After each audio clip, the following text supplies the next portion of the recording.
Good to go. Call the meeting to order at 6:45. And we have everyone in attendance, so let's stand with, start with the Pledge of Allegiance. Pledge of Allegiance to the flag of the United States of America and to the republic for which it stands, one nation, under God, indivisible, with liberty and justice for all.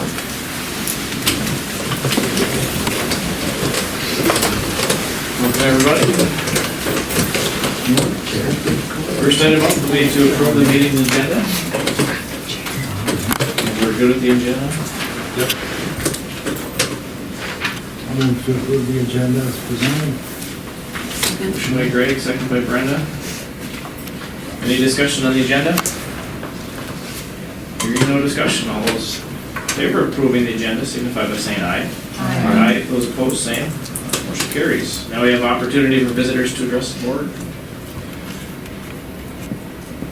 So we'll roll through that, okay?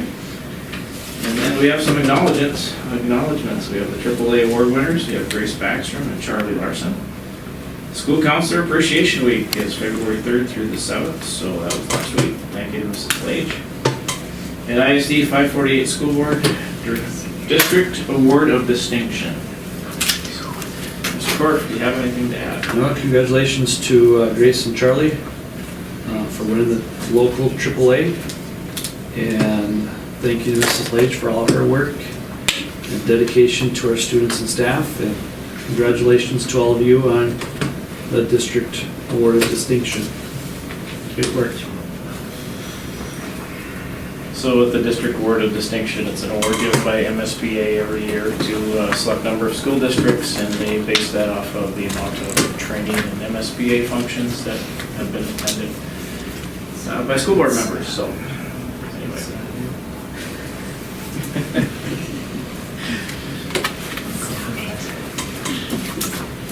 Anyway, let's move on. We have presentations. We have senior privileges presentation. So we have a member of the 2025. Can I just add that to my recommendation? Okay, so we'll roll past that. So we have Mrs. Cobb. I do, thank you Yes, all. with Is the, it all right if I just presentation kind on of the present from right here? Sure. Okay, I'm gonna send some of these around. So I'm here with the Bridge Center tonight. My name is Celeste Coffey. I'm also gonna send some around for others in the room. Let me know if we don't quite have enough. So, is it all right if I take about 10 minutes or more or less, or? Okay, so a couple of years ago, I got a call from Mrs. Albright at the library and said, you gotta come here for this. And I was like, okay, and in my role at WCI, I connect ideas with resources. They call me a rule strategist. And so I went to the library and I say, okay, like, Nanette, where's this meeting and what's it about? And it was a group of students. And it was also some concerned adults. And the students were saying, you know, we don't have a place to go. We feel like there's not some place for us in community. And so that's a lot of what I do in my capacity as a strategist at WCI. I am kind of behind the scenes. I connect with a need and I say, yep, there's your grant opportunity, go after it. That's all of what we're doing, right? And so we did find very quickly an opportunity for this group of students. And from there, we started this relationship. And I think all you know, Stacy is heavily involved in the youth, so I am talking about the youths. And so we found this grant opportunity through Welcoming America. And that was my first experience working with high school students to co-write a grant application. And it was a wild experience in itself. They're saying like, well, can we like buy a water slide? And I'm like, there are these like restrictions on grants and like to make it complete. So it was a really cool process of explaining to the students who already had great ideas the process of writing a grant application. And we all were successful. So that was probably 2023. We got a grant to do leadership skills for a group of students. Fast forward the next year, we got a grant from the same funder to do what would be board training. And I think a lot of you have been tracking developments at the Bridge Center. So just as a kind of side tangent, while all of this was happening, others in the community were working to secure a building that was gifted very generously to be a community hub. Another side tangent, is anyone familiar with the community kitchen efforts? A little bit, right? So there has been a group working for several years, whether it's a survey, looking to secure a spot that's a community kitchen open for vendors, for entrepreneurs, so that they can make their food in a certified kitchen to sell to the public. There's not one in probably the 30-mile radius, so it's crucial. And there's a lot of interest. So all of these things are happening at once, and they all coalesced around the Bridge Center and the gift of the church, right? So I'm doing a little bit of storytelling here to cue up where we are today with the Bridge Center. The Bridge Center has been advertising for a project manager because there's a location secured, there's some opportunities, there's donations, there's mold remediation happening. So if anyone wants a tour, now's the time because you probably don't have to put on the mask. And so what's really cool too is recently, the Bridge Center and WCI, WCI is kind of an incubator, right? We are able to connect resources to community ideas and community groups. But we kind of ran our course with WCI resources. And then we put out the call for the project management. And then eventually I was like, hey, I love this project too much. So I threw my hat in the ring. So I'm also introducing myself as the new project manager for the Bridge Center. And I'm really excited because we're looking at, in the next few months, more transformations with the building, launching a capital campaign, continuing programming. So another cool development has been the youths, and Stacy has been working hard on this. They secured a grant from Otter County from the Opioid Fund for Prevention. And they're using that for further youth leadership skills.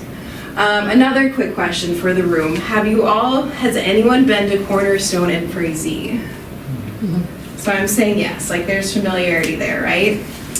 So a lot of times we were told that we can't do this in a small town. Like there's not enough resources, there's not enough people. Why would you do it here?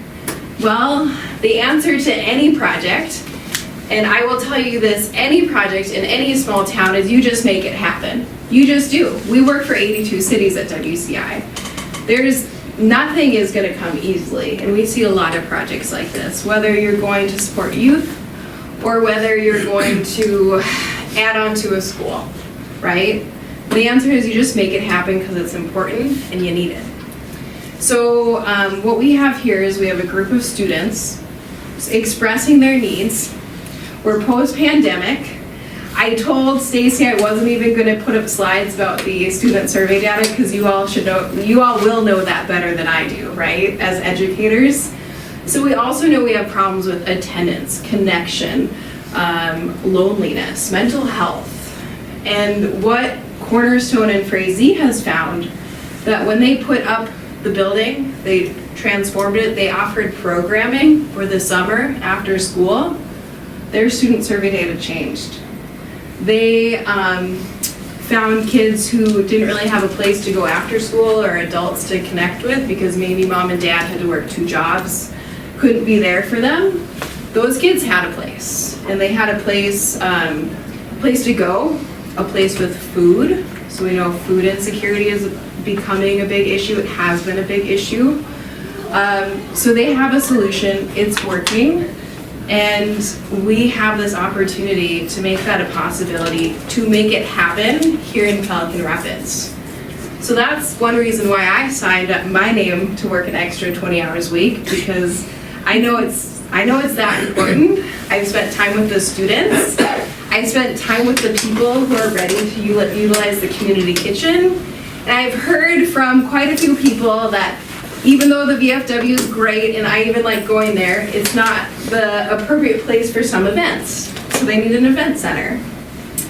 So I'm here tonight with an invitation because we are looking at a lot of work, but it's exciting work because the possibilities are great. So if you see on this sheet right here, you all are invited. You're invited in however you might want to contribute to the Bridge Center. Hey, if you got money laying around, you just scan this QR code. Okay, that's an easy one, right? So if you got an extra pot of money, great. You know what to do, that's an easy one.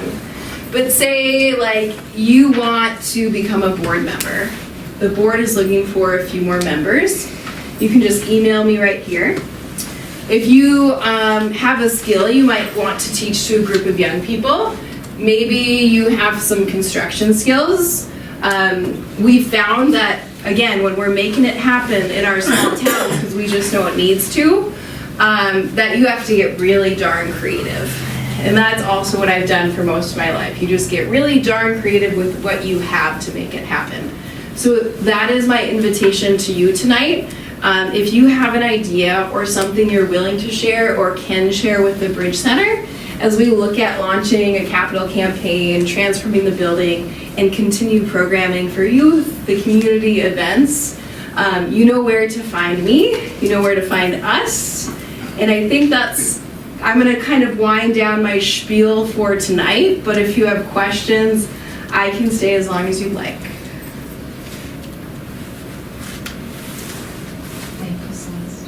Thanks, Stacy. Yeah, anytime. Any questions? I think that I can't leave unless there's like at least one question. Come on, guys. I know I'm a little bit familiar with the Cornerstone. Yeah. I visited it maybe 2 years ago, Mm-hmm. because it's only been around for about 2-3 years. Yeah, correct. And at that time, I know they were putting together the plans for a business to be operated out of the upper level. Mm-hmm. Did that come through? They did. So they opened their bistro. It has a stage, a cafe.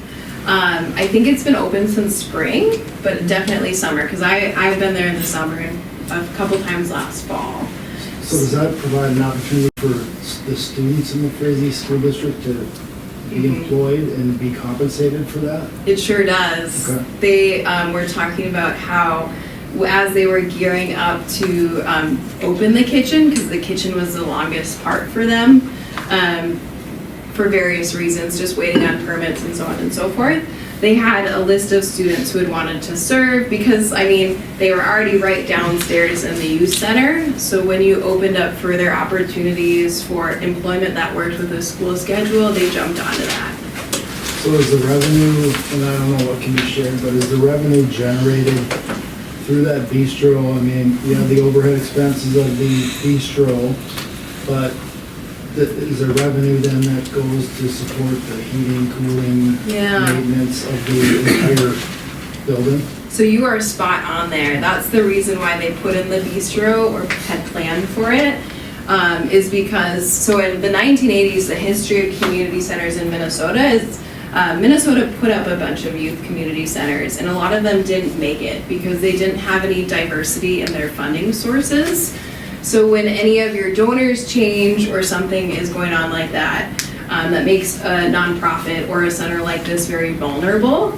But with the current Bridge Center plan, so Frazee has its model and they're doing the coffee shop. We all know that there's a coffee shop here in Pelican now. I haven't been. I'm gonna miss Burger King's booths.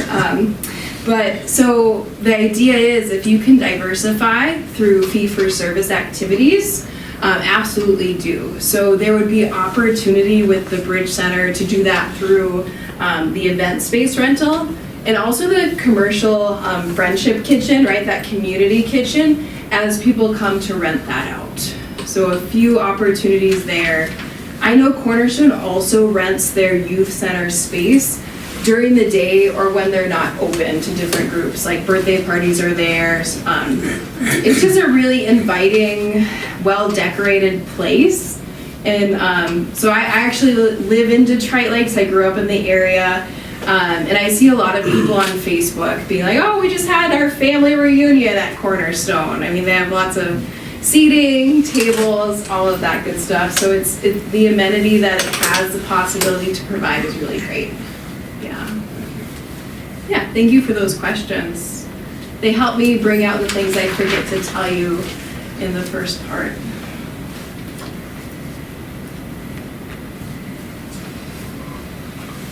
Any other questions? Guess I don't hear any. But no, Okay. thank you for Thank joining you. us. Absolutely. Well, thank you for your time tonight. My email is here. And so if you have any questions or ideas, please let me know. Don't be a stranger. And you can also hang them out places. So I'm going to sneak away, but have a good night, everyone, and hope to see you soon. Thank you.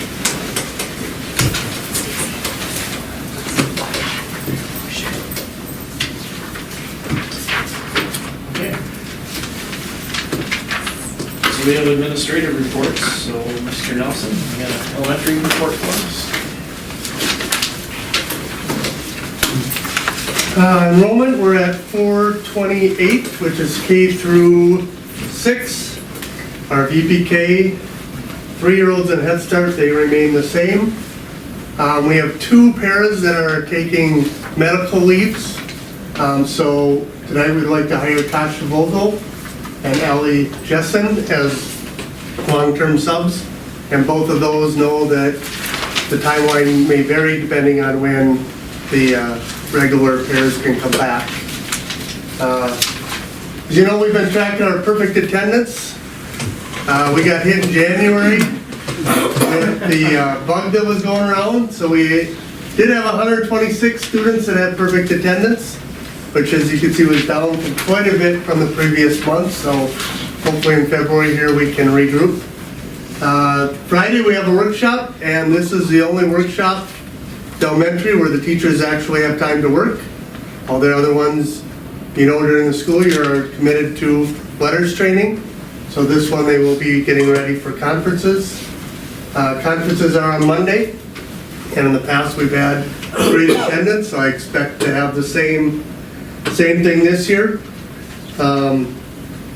Starting on Tuesday, ELL will be doing their testing. And last year we graduated, I believe it was 16 students out of the ELL program. And the teachers are always sad when students graduate out, but that means they've done a good job and the students are progressing where they graduate out of the program. So that will start on Tuesday. One thing I forgot to put in, this week we are celebrating Kindness Week at the elementary, and this is put on by the Student Lighthouse teams. And the dress-up days, Monday was Dreaming of Kindness, so it was wear pajamas. Tuesday was Let Your Kindness Shine, wear your sunglasses or bright colored clothing. Today was Team Up for Kindness, dress as your favorite sport or sport team. And tomorrow is Valentine Day, wear red, pink, or purple. And again, these days were all picked by the Student Lighthouse, so thank them and Mrs. Vieger for their work with that. Letters training, so far going through and look. Unit 1 so far, this is just the online module. Teachers I went through and averaged, they've spent just about 11 and a half hours average just on the online part. That doesn't include the reading, which is 82 pages, Unit 1. Okay, is 82 pages. So that's on top of that time. As you can see, our teachers, this is part of one of them. You know, they go through, they're very detailed, they're highlighting. The nice thing with the training, that goes away, but their book they keep. They'll always have their books with them. So, a lot of the teachers. So this one is for this year, Units 1 through 4. And then they'll all get, this summer, they will get their Unit 5, 6, 7, and 8, which will be done next year. Okay, so those times are just what they do, the training online, not including the reading that they do on top of that. Emily, do you want to go to that link? I was at a workshop Friday and talking about the new standards that came out that go into effect next year for language arts. The green, I just want to point this out, the green means that there's no changes in the standard. They're the same. If you see yellow, that means there's some changes in the standard that teachers will have to adjust what they're teaching. Blue means they're brand new or totally different. But Emily, if you scroll down, go up. It was just the 2 pages. What's that? It was just the 2 pages. But there's a link. Go down.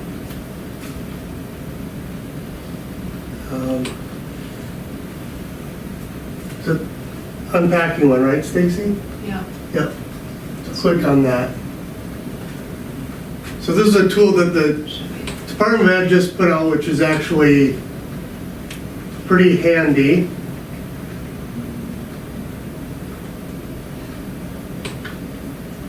Let me disconnect it.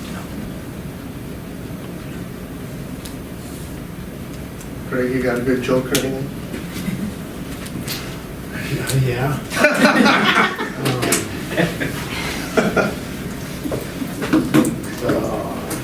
How much time do we have? Ask Emily. Emily, how much time? Like 1 minute or 10?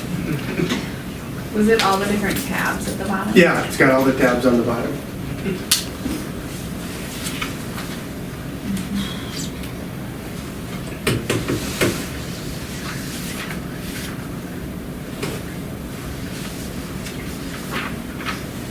Yeah, so if you go like to second grade, we'll just pick out a couple here.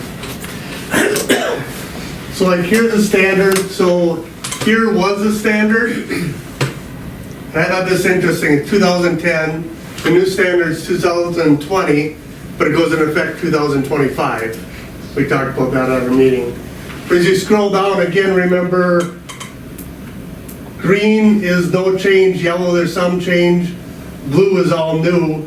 So as you can see, there's a lot of changes in these standards.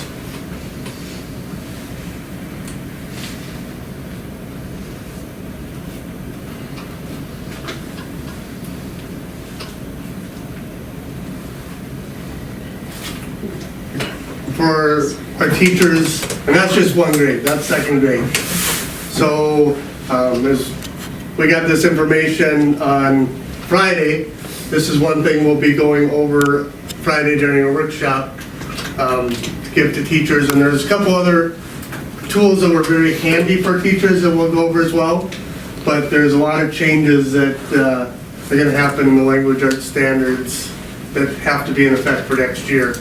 So that thrown on top of letters, new math curriculum, it's a lot that the state is throwing on our teachers at the elementary level again. Derek, can Yeah. I just add? Sorry, Yes. maybe out of, but to one of the questions was, well, are we gonna be tested, like our MCA scores? Or MCA is gonna be tested on the new standards next year? And yes, they are, even though they won't even have the whole year to implement them. Right. So, and that's, yeah, all the way K-12, so. So they said, oh, MCA scores are gonna go down, and likely do. I thought it was interesting too, another meeting that I was at, talking about all the state-approved curriculums that are out there, but they said none of them completely align with the standards. So it doesn't matter what you get, you have to go through and figure out what doesn't fit the standards as well. So it's interesting that they can't create something that fits the standards that they want taught. I just thought that was interesting, and with all the different colors, all the different changes, so teachers can kind of see where they're going to have to make changes in their language arts curriculum. So, questions? Questions? Thank you. Well, thanks. Ms. Januszewski, high school. Okay, enrollment, we are staying steady at 375. I mentioned, I think back in our December meeting, that we were gonna start an academic cell phone policy for grades 7 through 9. At our last staff meeting, we decided we'd extend that to 7 through 12. So now it's any student that is on our academic eligibility list turns their phone in the morning and leaves it there all day, and honestly, it's gone pretty well. I thought we might get some kickback from our upperclassmen, but for the most part, it's been pretty good. They actually all turned their phones in today. We played junior, senior games, and we kind of commented as we watched. Every kid was engaged, and it was pretty cool. It is Sweetheart Week. Student Council and Mrs. King have done a great job planning activities. If you were at the last 2 basketball games, we had a Chuck the Duck. Those that won $5 for Chuck the Duck. We have dress-up days and a Sweetheart Week social. That is at the Cormorant Pub tomorrow night. Correct, yeah.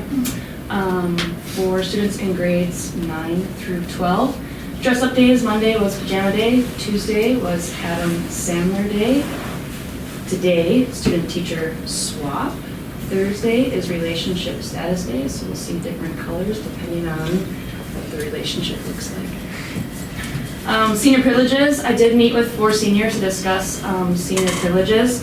On the back, or at the end of my report, you will see what they asked for. For the most part, they are pretty straightforward and follow what we have done in the past. So any student with a C or above and permission of their parent or guardian may sign out for study hall from the office. Seniors will be dismissed for the first lunch bell for quarter 4. One time prior written permission, any student may have open lunch during lunchtime. They would need to leave and enter through door 8 or door 1. Seniors not on the academic eligibility list, this was a new one they put in, would like to use their phones during study hall. For the most part, we don't let them use phones during their study hall. Seniors are also allowed to leave from grad band rehearsal beginning May 16th. That is after their last band concert. Seniors with 85% or better in classes for quarters 3 and 4 do not need to take the final test at the end of the year or be present in school for those last few days of school. And the last one, and I think this is the best one, Mrs. Poach and the kitchen staff will provide a senior barbecue after grad rehearsal on that Friday. And that just turned out to be a really fun time for students and staff to get together and have a last meal together. You'll see at the top how they qualify for the privileges. This letter will go home with important dates for senior parents to go through, so parents will see this and they'll get the letter allowing their student to leave during study hall and also have open lunch if they wish. Questions on senior privileges?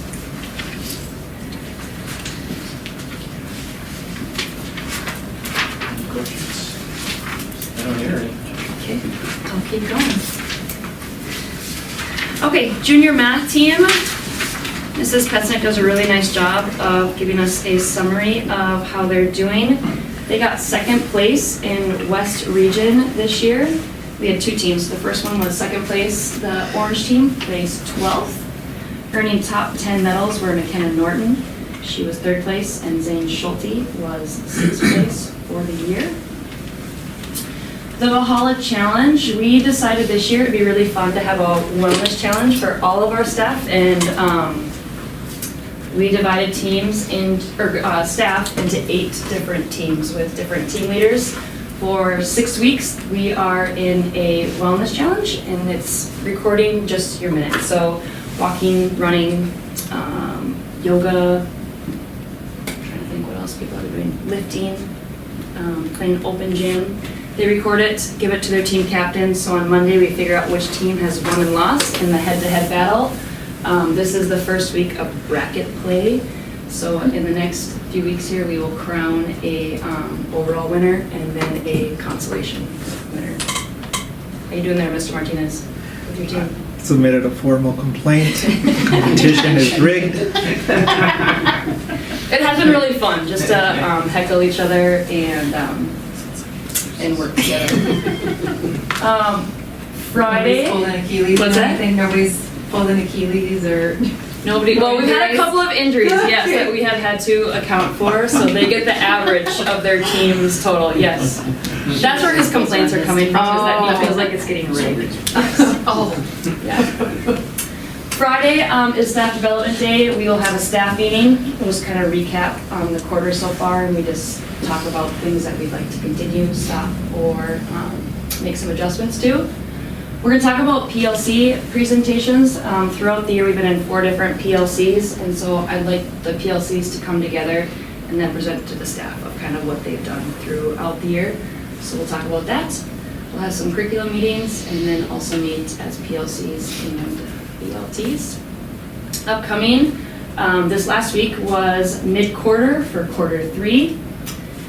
Friday is teacher workshop days. We do also host wrestling team sections that day, so it'll be a busy day at the high school.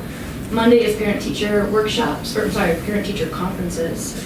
March 14th, end of the quarter, and March 17th, again, is a teacher workshop. A couple of fun events. I'll just do a couple so I don't steal your thunder. Last week we had Military Appreciation and Education Day. It's a really fun event that we put together for juniors and seniors. We bring in branches of the military, they speak to students, and then the students have a chance to go around table to table and ask questions to the representatives. This year we also had MSUM there, so it was kind of nice for them to hear from a college what they can offer to military members. Mrs. Lage has started class registration for next school year. She presented to each grade in the auditorium about their options. Next week they'll sit down and they will register with her. If you came in this way, Daisy Hall is working on a really cool mural. So that's kind of a work in progress for her. And then if you look at consent items, just a few from the high school and then also from the athletic department. Acknowledge and mourn the retirement of Doug Brueggemann as Dean of Students and Activities Director. He has been a mainstay at Pelican Rapids for a very long time. Resignation of Jill Royson as Yearbook Advisor. Resignation of Tiana Benson as Special Ed Paraprofessional. And then on the activity side, acknowledge the resignation of Chris Hacker as Assistant Boys Golf Coach. And then approve the hire of Amber Wang as Spring Play Advisor. One note on Amber Wang and Spring Play, we typically do one act play. She asked this year if we could just do a Spring Play, and I think it has turned out to be a really good move. She has over 40 kids in the cast this year for The Great Gatsby, and that will be the middle of March. You will see both Larson boys starring in the play. Should be fun. Let's see. Do you have Mr. Brueggemann? That's all I have for the principal part. Is there activities report? One big thing, McKenna Norton, if you don't know, qualified for girls state wrestling as an 8th grader. It's a pretty cool thing. That's all I have. I just want to highlight one thing with Amber Wang, and I've mentioned this before, but I just really appreciate, at last night's girls basketball game, there was a pep band, and then Zayla Arrow had sung the national anthem, and I believe Amber was there with them, is that right? And I don't know if Pelican Rapids historically has ever done that. I just really like the additional engagement that provides, and just to kind of highlight all the different things that are going on in the school to that extent. So just You'll have to ask. mention my appreciation. Yeah, you have to ask her about the first time she actually sang this season. It was with one of the refs who was her high school choir teacher. So she was very nervous to sing in front of him, but great time. Yeah. Along those lines, but differently, just the class registration too, I have enjoyed over the years, and then now with my youngest, going through that and their planning, so kudos to Mrs. Lage for. Yeah, she does a really good job. That. Yeah. She changed it up this year and put everybody in the grade in the fine arts at the same time to give them all the same message. She has been going from class to class, and it gets very cumbersome for her, so we tried it this year. She thought it went really, really well, so, yeah, it's good. Okay, thank you. Thanks.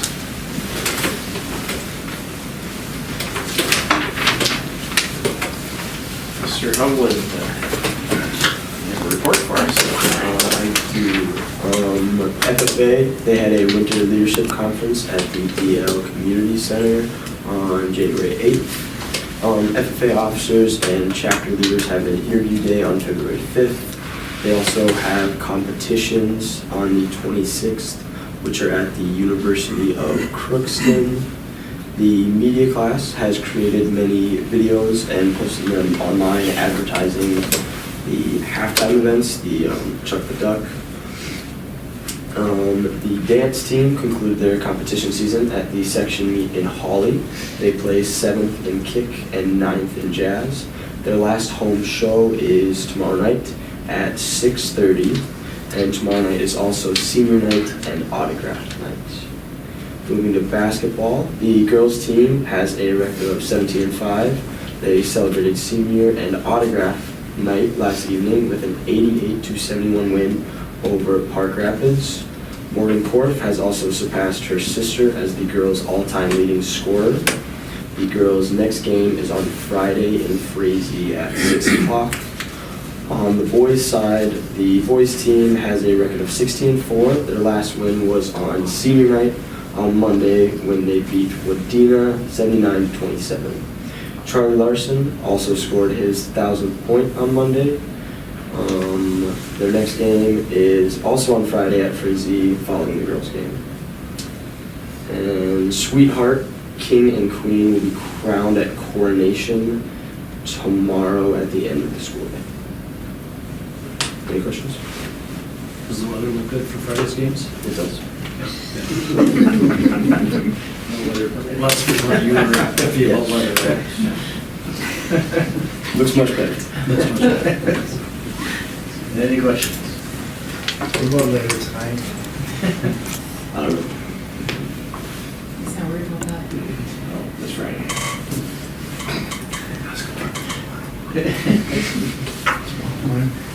Doesn't look good. 2 hours late. Right, Mr. Martinez, got a fight has reported for us. All right. Excuse me. All right, thank you all for coming on this very, very whole day.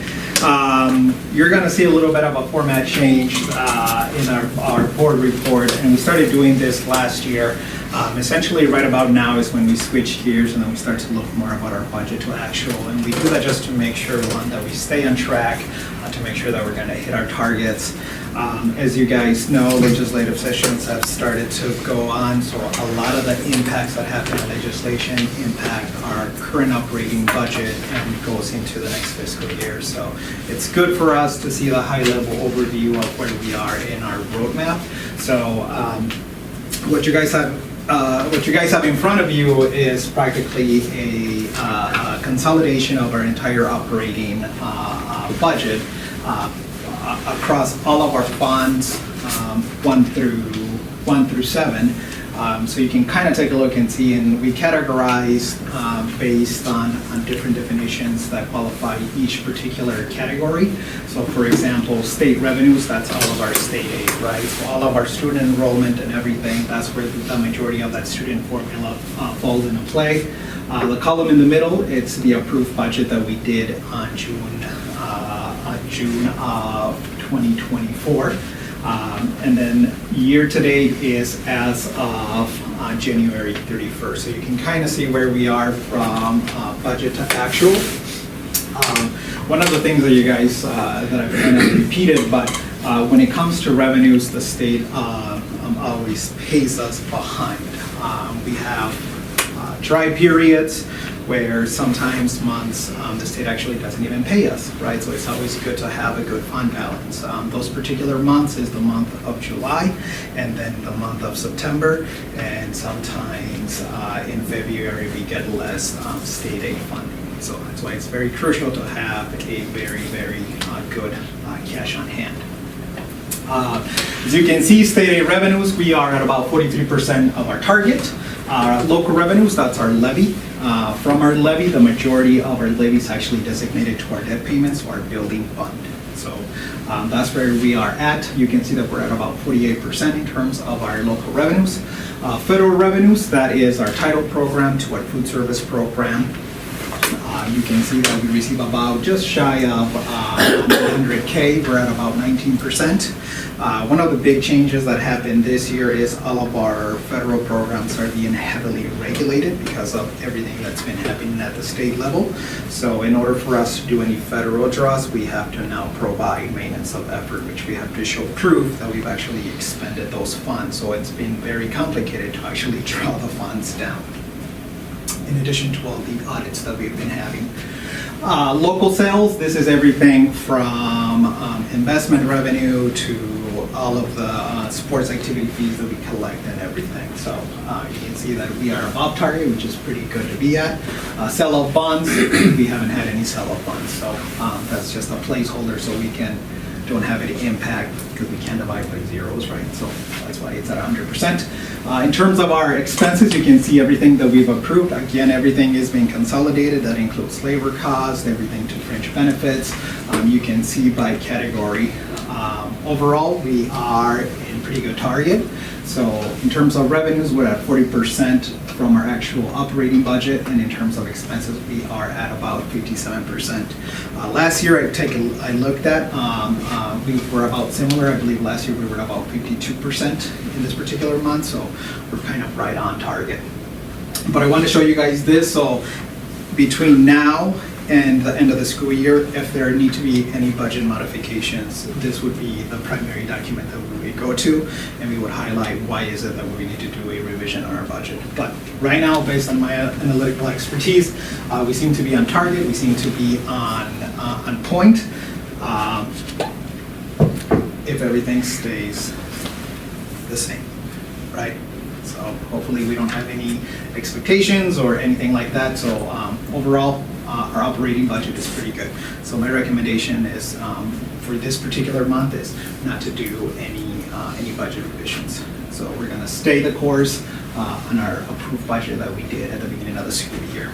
So any questions on this particular report that you guys would like me to highlight more in depth, or everyone understands it? Yes, sir. What's included in fiscal and other fixed costs? Yep. Yep, great question. Primarily is majority of our bond payments, Okay. in addition to agent fees and administrative fees that we pay.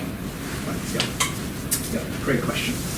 Could you say more about the federal regulated, and I maybe misheard this, but because of state mandates? Yep, so one of the main things that the state introduced this particular year has to do with maintenance of effort. So a lot of our federal programs have a maintenance of effort clause that you have to show that you're doing the work before you pull the funding, right? So all of the federal funds work in a reimbursement process, which means that in previous years, whenever we would approve for a title program or something, majority of the school districts would go into the federal clearinghouse and we would pull the funds because it was easier for us to keep the funds in-house. They've now stopped that practice, and in order for us to do any draws from our federal grants, we have to show proof. For example, for our special education or for even our title program, in order for me to draw funds from our grant, I have to show payroll records. I have to show distribution that $5 went to Brenda, $5 went to Molly in terms of labor cost, and I have to provide all those reports. Once they match the reports and they approve everything, then I can go ahead and then pull the funding. So that's what they're now heavily regulated. When did that change? That changed June 30th after the whole scandal of the Feeding our future. Yeah, feeding our- Feeding Our Future fiasco. Yep. So yes, that's what we got going on. So a little bit more administrative headaches, but nothing that we can't handle. Again, our cash flow analysis for the month of January, you can see that we started our investment account with $5.5 million. We drew quite a bit of money to pay our obligation for our building debt, and then we ended up our investment account with $3.7 million. Our cash in our checking account, we started with $585. We had total revenues of $3.2 million. Part of that was the pulling from our investment to pay down our debt. And you can see that debt payment right here in Fund 7. So we had total expenditures of just a little over $3 million. Payroll expenditures just over $400K. The adjustment that you see here is a lot of the times is a transposing a number that runs through our checking account, or a lot of the times it's an old check that comes through that we had canceled or voided. At the end of the month, we had $392,000 sitting in our checking account, so total cash in hand for just a little over $4 million. So pretty good, healthy place to be in. And yeah, we'll just keep making progress in our operating budget. And we'll go to the next couple pages. Very busy month, lots of changes, right? So we did the bond payment, so you can see me adjusting our Fund 99, which is where we keep all of our fixed assets. So you can see how we amortize all of that. In addition to lots of changes, if we go one more down, nope, sorry, one more up then. Can't see. Zoomed in Anyways. too far. Yeah. Hey, McLean, there you are. Right here. So a lot of the times we get an email blast from the Minnesota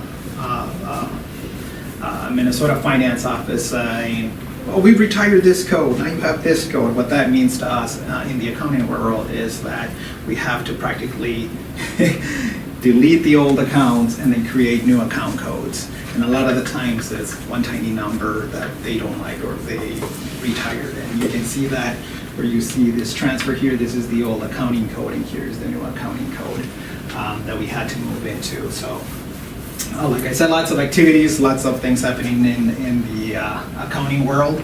That's why these are all journal entries that you see us enter. And then of course the last pages are all the payables that go through our books. So that is my treasurer's report.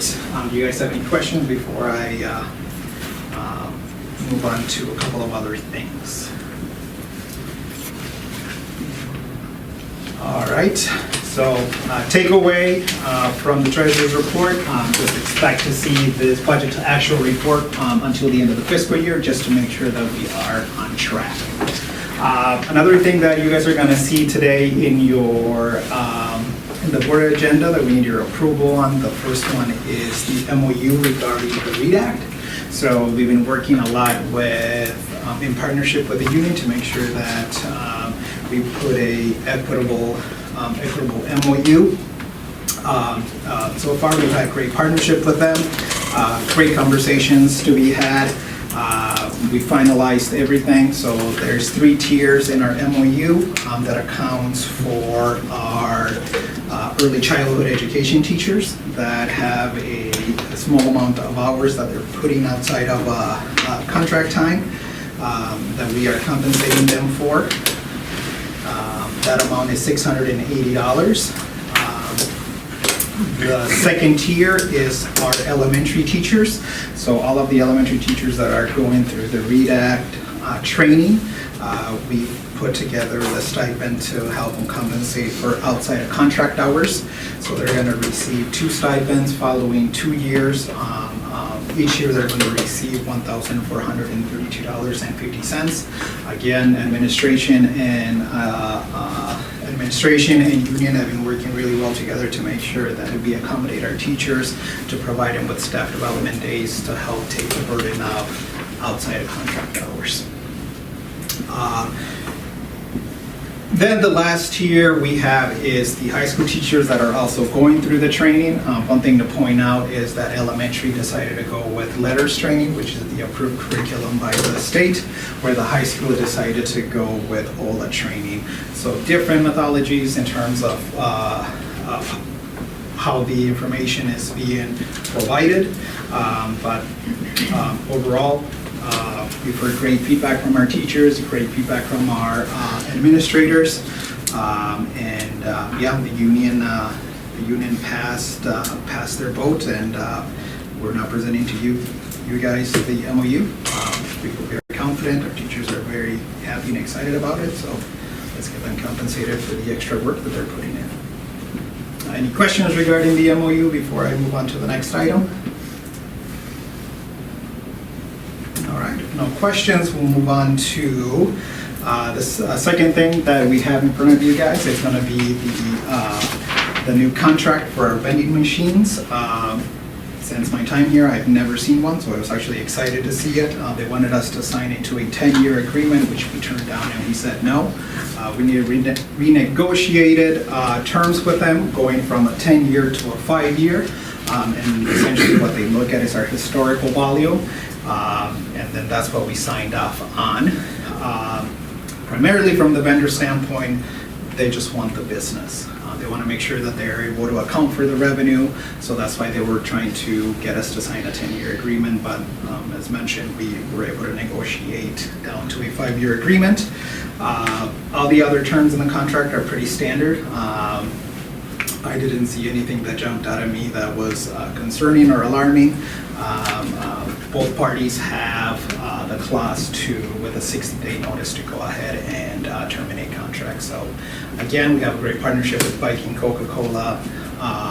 They're the ones that provide all of our beverages for our vending machines, in addition to our concession stands that help our students fundraise for the trips and things like that. So that's what we have for you guys. Any questions regarding the vending contract or MOU or treasurer's report? All right, thank you. Thank you.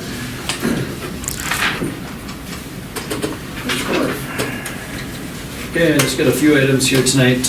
One is enrollment that as of February 1st, we were up a couple students, which is good, to 803 for K-12. Mr. Nelson talked about early childhood, and that's maintained, so that's good news. Special Ed Co-op update. We've hired a new director, replacing Shannon Erickson, who will be retiring at the end of this school year. We hired Allie Brockman. She is special ed facilitator at Detroit Lake Schools. So she comes with good special ed experience, and we're happy to have her, and she'll be starting July 1. MSBA negotiations seminar, Mrs. Olson, Mr. Storm, and Mr. Martinez attended both sessions. There was 2 nights for the negotiation seminar with MSBA. Good information and well worth the time. So we thank them for attending the negotiations seminar. Do any of you have anything to add with that? Good learning. Good information. District newsletter mailing, that will be going out here in the next 2 weeks. That's the district newsletter. It'll be going to every household in the school district. So that'll be sharing the good news about Pelican Rapids schools. A few school board agenda items that I just want to make sure that we cover here, that you will be reviewing here. Under consent items, approving the hire of Dave Schulstead as a long-term custodial sub. He's filling in for a staff member that is out here for a period of time. So we'd like to hire him as a long-term sub at Viking Elementary School. Another item is the principal MOU. There was a change of title here mid-fall. The MOU change is that the salary will stay the same for the next 2 years. Next item, under business items, approve the 2025 seniority list. So all staff have had the opportunity to review it, and if they have any concerns or questions, they were able to contact Mrs. Evanson in the district office and talk about any concerns that they saw in there, and everything should be updated, and their deadline was here today. So that should be all good. C, approve the first reading of policy 504, student dress and appearance. just so you know that we added language under 504-2, General Statement of Policy, Part B. So that's where a lot of the language that you had questions about at the last meeting, the policy committee met, cleared some things up, made it more, I feel, specific. Policy committee, have anything to add with that one?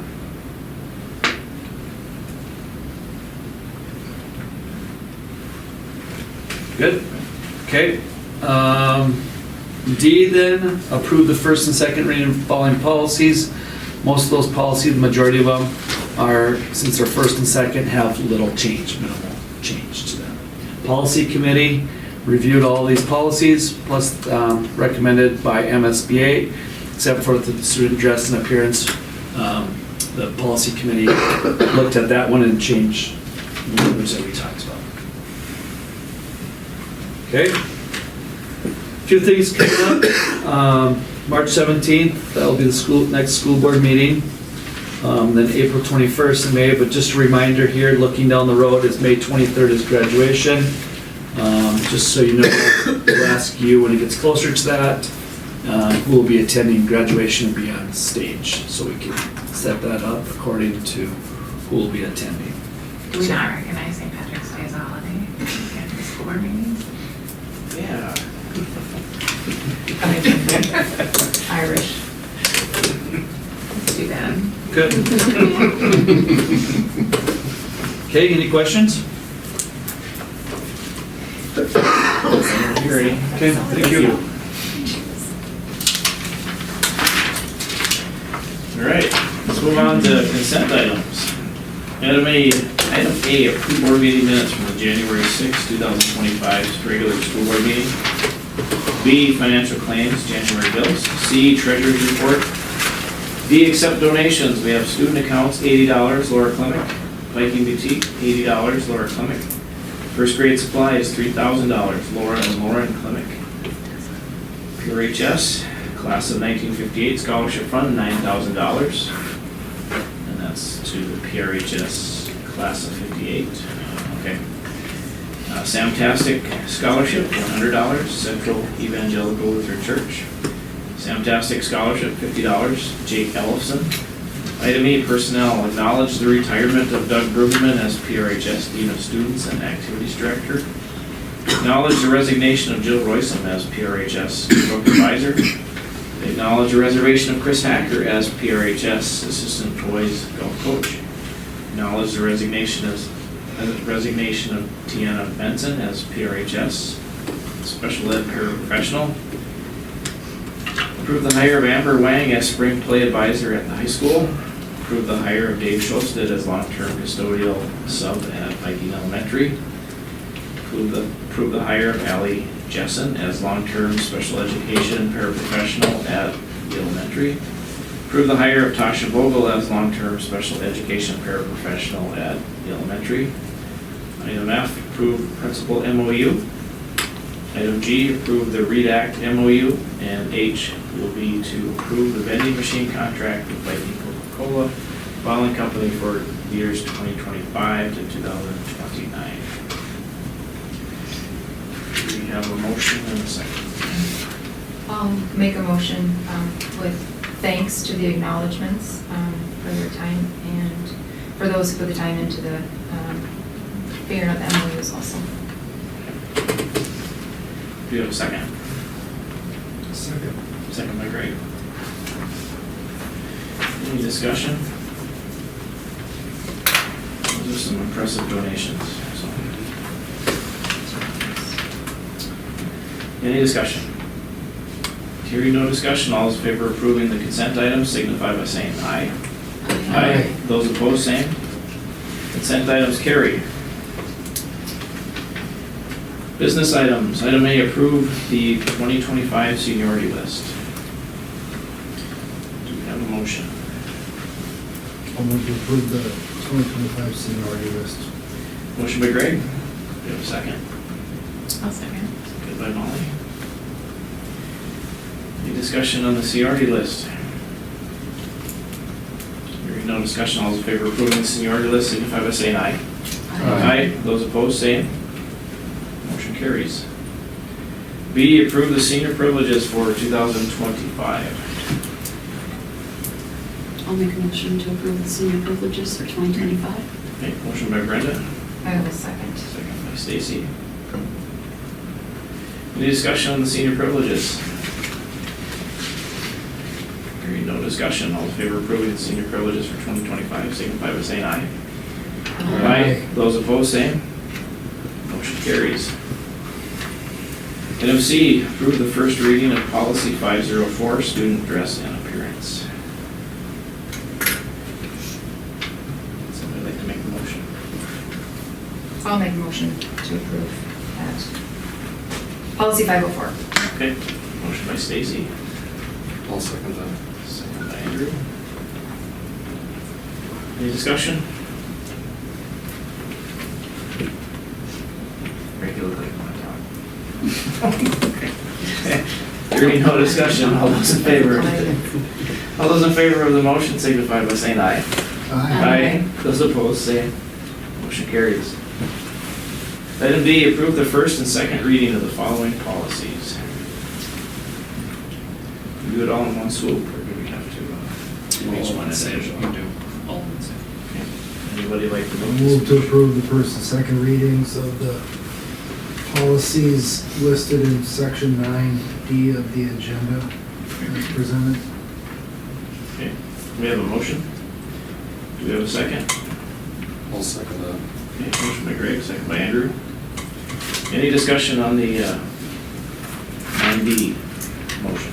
I just want to note that we did discuss, it was 419 as a policy committee, and